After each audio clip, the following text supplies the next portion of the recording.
လုံးမင်္ဂလာပါရှင် SJ တို့ပြန်ဆောင်ကြပြီနော်အရှိဗီဒီယိုလေးမှာတော့SJ တို့ကဂျာမနီရဲ့စကားလုံးအတွေ့အတန်အတွက်တွေကိုဘယ်လိုထွက်လဲဆိုတာကိုလေ့လာခဲ့ကြပြီနော်ဒီနေ့မှာတော့SJ တို့ကဂျာမန်နံပါတ်တွေကို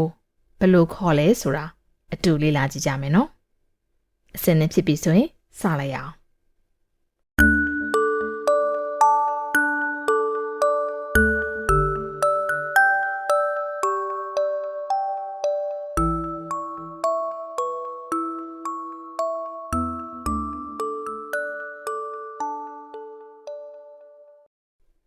နံပါတ်တွေကိုဂျာမန်လို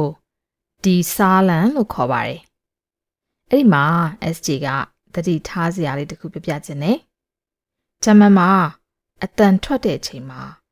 S နဲ့ Z နဲ့ကသူတို့ကပြောင်းပြန်အတန်ထွက်ပါတယ်။ဥပမာ Z နဲ့ပေါင်းမယ်သူက S တန်ထွက်ပါတယ်။ဆာလန်အဲ့ဒါလေးတစ်ခုမှတ်ထားပြီနော်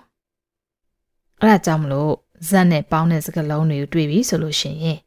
S တန်ထွက်မယ်နော်။ Zahlen die Zahlen နံပါတ်များအစီတို့နံပါတ်တစ်ခုချင်းစီကိုဘယ်လိုအတန်ထွက်လဲဆိုတာကြည့်ကြည့်အောင်0ကိုဂျာမန်လို null လို့အတန်ထွက်ပါတယ် null နံပါတ်1ကို eins နံပါတ်2ကို2 နံပါတ်3ကို3 နံပါတ်4ကို4နံပါတ်5ကို5နံပါတ်6ကို6ခုနကနံပါတ်6ကို SJ အတန်ထွက်ပြတာကိုသတိထားကြည့်မယ်ဆိုလို့ရှိရင်သူက6လို့တန်ထွက်ပါတယ်စလုံးက S နဲ့ပေါင်းတယ်ဒါပေမဲ့သူကZ တန်ထွက်ပါတယ်6နံပါတ်9ကို7နံပါတ်10ကို8နံပါတ်9ကို9နံပါတ်10ကို10 11ကို11 12ကို12တုံညာကနေပြီးတော့12ထီကိုနောက်တစ်ခေါက်ပြန်ပြီးတော့အတန်ထွက်ပြမယ်နော်SJ နဲ့တူတူလိုက်ဆိုကြည့်ပါ0 1 2 3 4 5 6 7 8 9 10 11 12မခပ်ဘူးနော်ပြန်ရွတ်ကြည့်ဖို့လေမမေ့ရအောင်နော်ခုနကတုံညာကနေ12ထိကို SJ ကတစ်ဖြက်အတန်ထွက်ပြပြီးတယ်နော်အခု SJ တို့က73ကနေပြီးတော့19ထိကိုဘယ်လိုခေါ်လဲဆိုတာကြည့်ကြည့်အောင်ဒီမှာ SJ တို့ကအလွယ်မှတ်လို့ရတယ်ခုနကတုံညာကနေပြီးတော့12ထိကိုအတန်ထွက်တတ်သွားပြီဆိုလို့ရှိရင်73ကနေ19ထိကိုအတန်ထွက်တာကအရန်လွယ်သွားပါပြီဘယ်လိုအတန်ထွက်မလဲခဏလေးကိုဘယ်လိုခေါ်မလဲဆိုတာကို SJ တို့မှတ်ပြီးတော့အတန်ထွက်လို့ရပါတယ်နံပါတ်10ကိုစိန်လို့တန်ထွက်တယ်နံပါတ်73ကို SJ တို့တန်ထွက်ကြည့်အောင်3က dry လို့တန်ထွက်ပါတယ်10ကစိန်အဲ့တော့73ကိုကြာရင် dry စိန်ပေါင်းလိုက်ရုံပဲနော်ခပ်ဘူးဟုတ်အဲ့လိုပဲ SJ တို့ဆက်ပြီးတော့နံပါတ်14ကိုအတန်ထွက်ကြည့်အောင်4စိန်15ကို5စိန်16မှာ SJ တို့မှတ်ဖို့တစ်ခုလိုတယ်နံပါတ်6ကို SJ တို့ 6လို့တန်ထွက်ခဲ့တယ်6မှာနောက်က S ပါတယ်ဒါပေမဲ့16ကိုရေးတဲ့အခါကျရင်တော့ S မပါတော့ဘူး6စိန်19လည်းအဲ့လိုပဲ9မှာတော့က7လို့တန်ထွက်ခဲ့တယ်ဒါပေမဲ့19မှာဆိုရင်တော့ zip စိန်နောက်က an ဆိုတာမပါတော့18က accent 19က nuancing ဂျာမန်မှာခဏနေကိုရေးလို့ရှိရင် ကနန်းကိုနောက်ကနေစခေါ်တယ်73ဆိုရင် driving 14ဆိုရင် fearsing 15ဆိုရင် fumsing 16ဆိုရင် sexing 19 zipsing 18 axing 19 nuancing SC နဲ့တူတူနောက်တစ်ခေါက်ပြန်ပြီးတော့ထွက်ကြည့်အောင်နော် driving fearsing fumsing sexing zipsing axing nuancing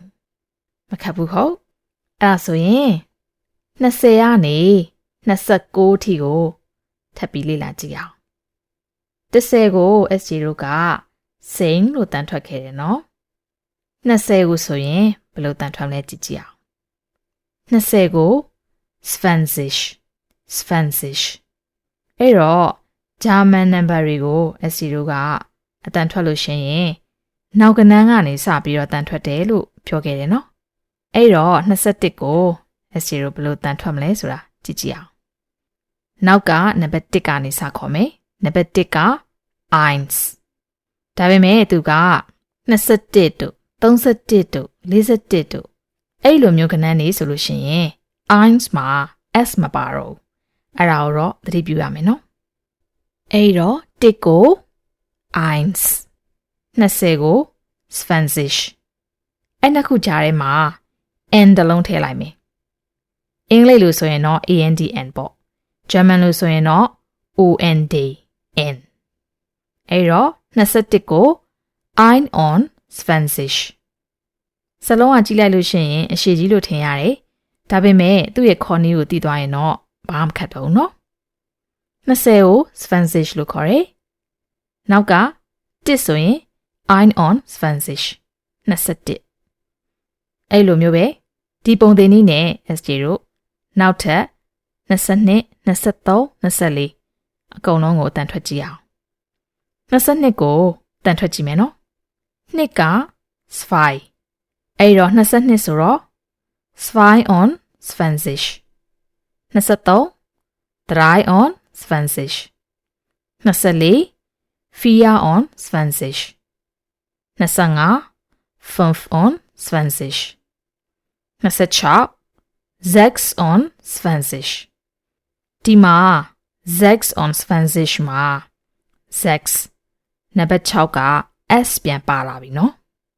ခုန16မှာတော့ငါတော့ s ပြုတ်ခဲ့တယ်နော်အဲ့ဒီချက်ကလေးတွေကတော့မှတ်ထားရမှာပါ16ဆိုရင် sexing 26ဆိုရင်တော့ 6 on Svensish 29ဆိုရင် 7 on Svensish 19မှာတော့ငါ zipsing လို့တန်ထွက်ခဲ့ပေမဲ့29ရောက်တဲ့အချိန်မှာတော့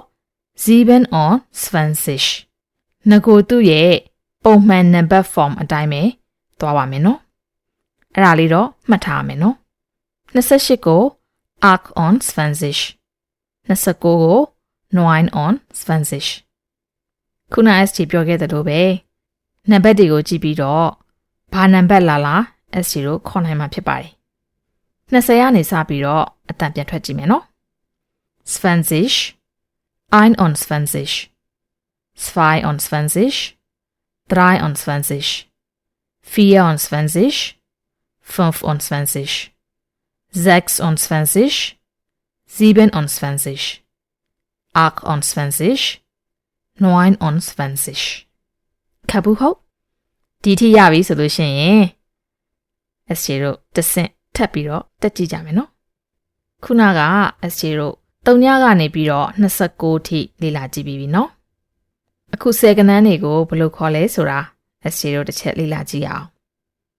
20ကို Svensish 30ကို Dreisish Drei ဆိုတာ3 30ဆိုရင်နောက်က Sich ဆိုတဲ့ဟာကိုပေါင်းမယ်ပေါ့နော်10ကဏ္ဍနေဆိုလို့ရှိရင် SJ တို့ကနောက်မှာ Sich ဆိုတဲ့ဟာကိုပေါင်းပြီးတော့အတန်ထွက်မယ်အဲ့တော့30ဆိုရင် Dreisish ဒီမှာတစ်ခုသတိထားမှာက Sich က Z နဲ့မပေါင်းမဲနဲ့ asset နဲ့ပေါင်းပါတယ်30ဆိုတဲ့ကဏ္ဍတစ်ခုမှာဒီလိုရေးတာထူးခြားနေပါတယ်ဒါကိုမှတ်ထားရမယ်နော်40ဆိုရင် Physisch 50ဆိုရင် 50 60ဆိုရင် 60ဒီ Z မှာလည်း S မပါဘူးနော်တကယ်လို့သာ66ဆိုရင်တော့ Z on Z6အဲ့ဒီ Z မှာတော့သူက S ပါပြီးတော့နောက်က Z6 မှာတော့ S မပါဘူးနော်အဲ့ဒါကိုတော့မှတ်ထားမယ်နော်80ဆိုရင် Zipsish 7-6မဟုတ်တော့ဘူးနော်ဒါကိုလည်းမှတ်ထားရပါမယ်80ကို Zipsish 80 Axish 90 Noinsish 100ကို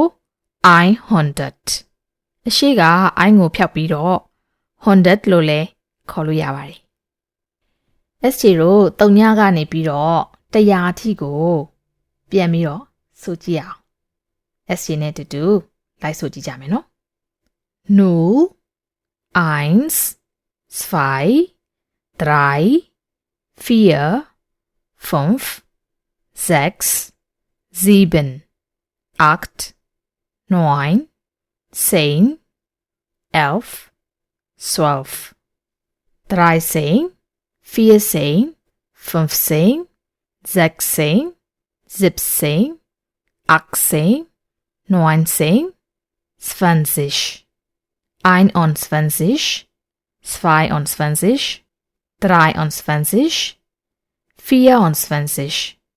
24 25 26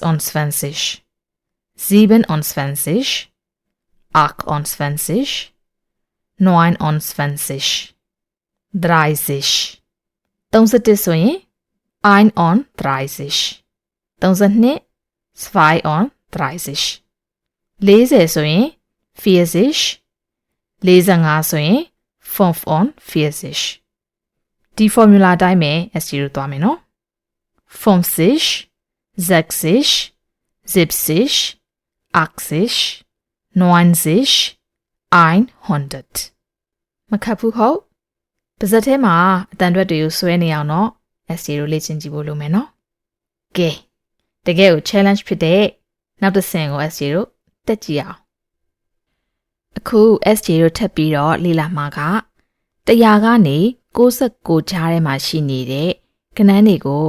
ဘယ်လိုခေါ်မလဲဆိုတာကိုလေ့လာကြည့်ကြမယ်နော်100ကျော်ကဏ္ဍတွေကိုပြောပြီးဆိုလို့ရှိရင်နောက်ထပ်ပုံစံတစ်ခုကို S0 မှတ်ဖို့လိုပါတယ်အရင်ဆုံး S0 က100ကျော်ကဏ္ဍတွေကိုအတန်ထွက်မယ်ဆိုလို့ရှိရင်100ကိုအရင်ပြောပြီးတော့မှနောက်ကကဏ္ဍကို10ကဏ္ဍကိုခေါ်တဲ့ပုံစံမျိုးနဲ့ခေါ်ရပါမယ်ဥပမာ101 101ရာကဏ္ဍနဲ့10ကဏ္ဍကြားမှာ S0 က on ကိုခံစေရမလို့ပါဘူး10ကဏ္ဍမှာပဲ on ကိုခံမယ်နော်ပိုနားလေသွားအောင်ထပ်ပြီးတော့ဥပမာလေးတွေပြပြမယ်နော်113ကိုဘယ်လိုတန်ထွက်မလဲဆိုရင် I 100နောက်က73က 30 100ကို 100လို့ပဲသုံးရင်လည်းရတယ် I 100 30လို့ပြောရင်လည်းရတယ်လို့100 30လို့ပြောရင်လည်းရပါတယ်ပိုရှင်းသွားအောင်240ကိုအတန်ထွက်ကြည့်ကြမယ်200က500နောက်က40က40အဲ့တော့240ဆိုရင်